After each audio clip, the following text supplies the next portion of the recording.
Hello and welcome to Inside Indiana Business. I'm Gary Dick. Well, Indianapolis International Airport is once again setting records and winning even more awards. The airport says it served some 4.7 million passengers through June.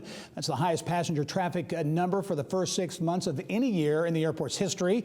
And it has once again been named Best America in North America for its size by Airports Council International. Nonstop flights, once really almost non-existent in Indy, are at a record at more than 50.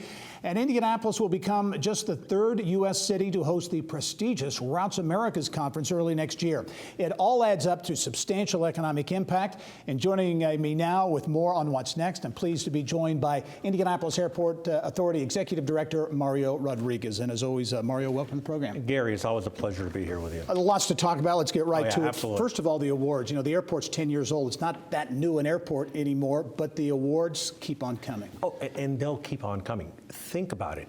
It's not about the building. The building's important, but it's really about the ecosystem. That's why we won J.D. Powers, which is an incredibly prestigious award.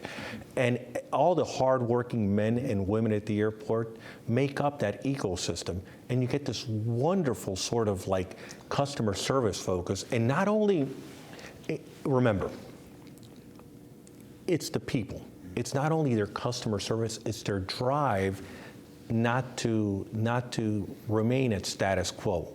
So we have right now the fastest Wi-Fi in the United States, and that's our people driving this new Wi-Fi. We have new furniture coming in.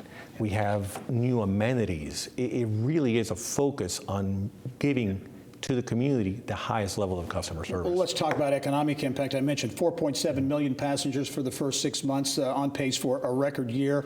A lot of attention on nonstops. The business community, tech community in particular, say we want more nonstops. There are now more than 50 to some key markets. Can we expect more going forward? We're looking at more. Remember, we work for you. This is your community, this is your airport, and underpins the economy. So our main focus was to make sure that we get the right nonstops. Right now, if you look at the latest MIT study, we're considered one of the top 10 mid-size airports in the United States for connectivity. That's because we're connected on the West Coast, we're connected with industry clusters, and we make sure that we underpin the economy here. Our main focus is all of you. It really is. Let's talk about potential routes. The Paris nonstop, I know. Paris, we're still looking at more European flights, which are very important. We're looking at Latin America. We're looking at places that we see the numbers trending to. All right, so the airport, the new airport, getting the accolades, but the airport property extends a great way out there. There's additional impact when you look at FedEx, the massive FedEx hub, second largest cargo hub in the world. That continues to grow. Oh, incredible. Think about it. Memphis is the busiest cargo airport in the United States, one of the busiest in the world. We're FedEx's second largest hub. Memphis can't grow. We're growing. We continue to grow. And as long as e-commerce continues to grow, which is a pretty good bet, we're going to continue to grow.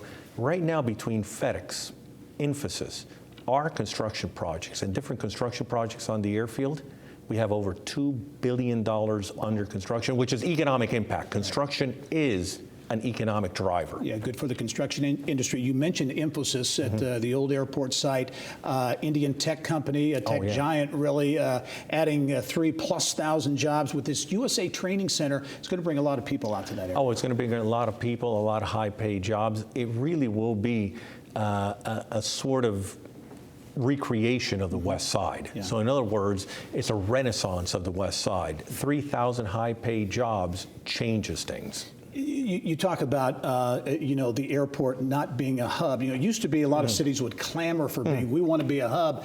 The fact that Indianapolis is not a hub, you view as really a positive. Oh, it's benefit. We have more nonstops right now than when Indianapolis was a hub.